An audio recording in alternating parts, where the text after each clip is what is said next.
On March 31st, 2023, after an 8-month campaign to create suspicion and distrust of Principal Abdul Muhammad, CPS officials abruptly removed him as Lindblom's principal. The evidence suggests CPS official Kelly Tarrant, with the blessing of her superiors, weaponized the CPS law department to launch an unethical, one-sided investigation aimed at smearing Muhammad's name and convicting him without any credible evidence. Here, for the first time, you will hear from Mr. Muhammad himself in the first of a series of videos produced to share the evidence contradicting the claims of CPS officials and to expose a problematic faction of CPS teachers. The 7th of July, he came into the school. The very first thing he did was he requested an audit. A financial audit. A financial audit on the 7th of July. It was August 1st. I went back through the emails. You started the process on the 7th because when I and Miss Ayala showed up at the school on August 7th, you had the spreadsheet and you had started highlighting some inconsistencies. We had several instances where teachers were doing inappropriate fundraisers. You know, we had a teacher that had money in her personal bank account. For example, CPS does not allow GoFundMe. There was a teacher doing a GoFundMe. In the middle of class. Right. And so again, I'm not trying to come in to berate teachers. I'm not trying to come in trying to get people fired. I'm walking in the door. So what I did was when I found out, when it came to me, I had to deal with it. So the teacher that had to GoFundMe, I sat down with that teacher, with the clerk. I had that teacher to identify all the money that was raised, all the money that was spent, because he was spending the money as he was raising the money. Right. I'm not making this up. So we documented all of that and we put everything in a folder because I wanted to show transparency. And then I shared that information with the network chief.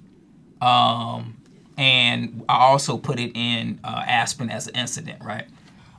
When I found out about the teacher that had the money in her personal bank account, I did the same thing. I sat down with the teacher. I let the teacher know you cannot have money from a fundraiser in your personal bank account. So that teacher wrote a check to the school for the amount of money, and we created another folder where it could be transparent with because with the password to get in to whatever that account was. So these were like super red flags, right?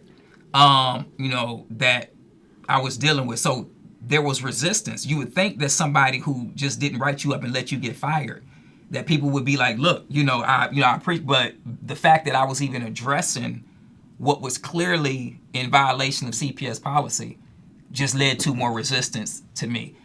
Do you think that part of the issue is that when there was no principal, teachers kind of ran the school, and then somebody is coming in? Let me stop you.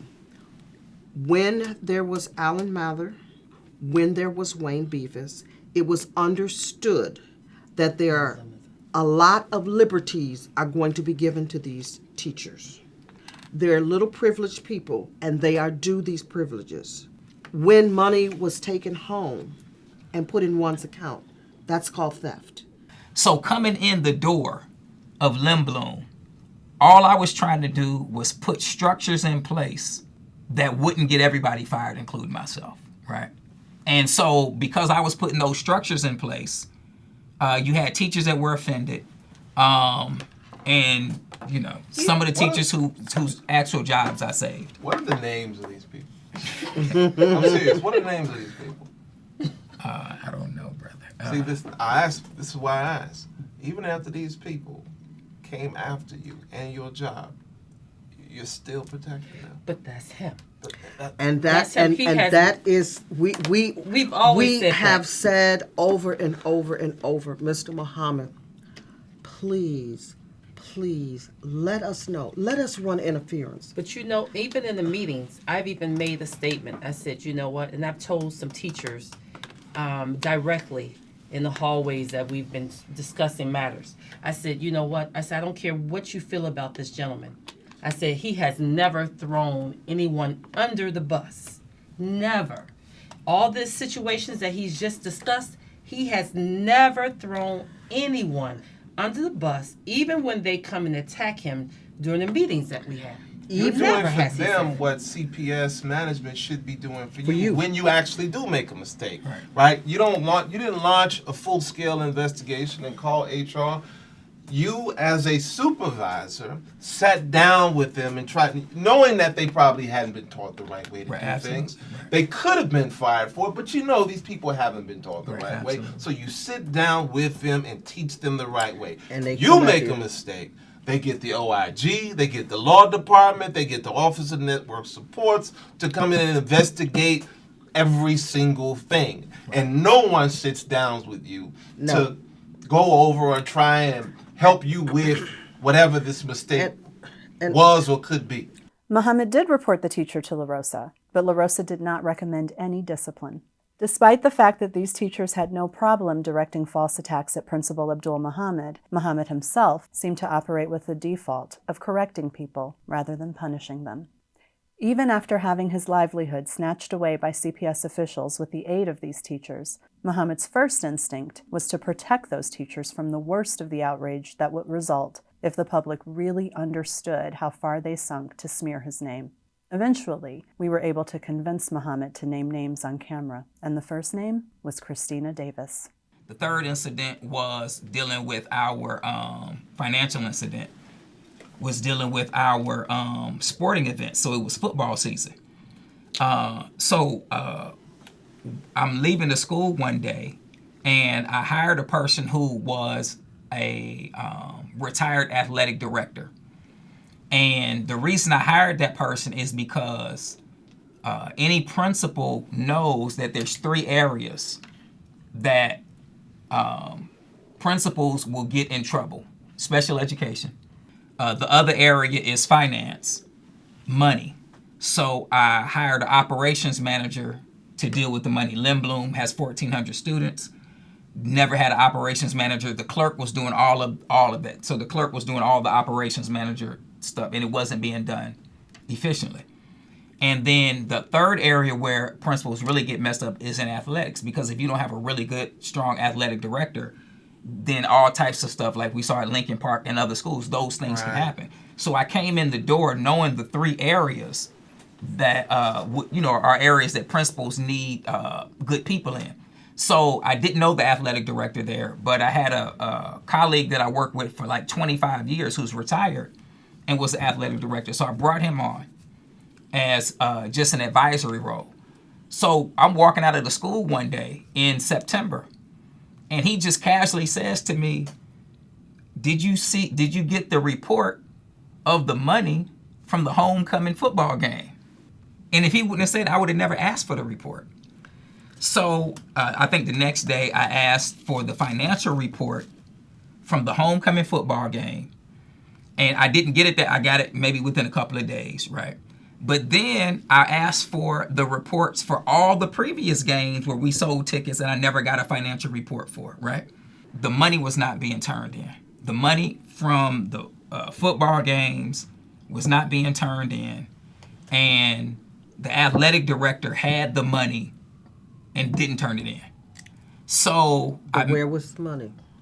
the money was in her bank account. There you go. All of this is in September. Like, we're not even, the school year just started. So all of this is coming out in September as I'm walking in the door. So I meet with the athletic director. She says to me, and I have the clerk there because the clerk didn't give me a report. The athletic director didn't give me a report. I didn't get any report from any game until I requested it for homecoming. Then I requested all the previous ones.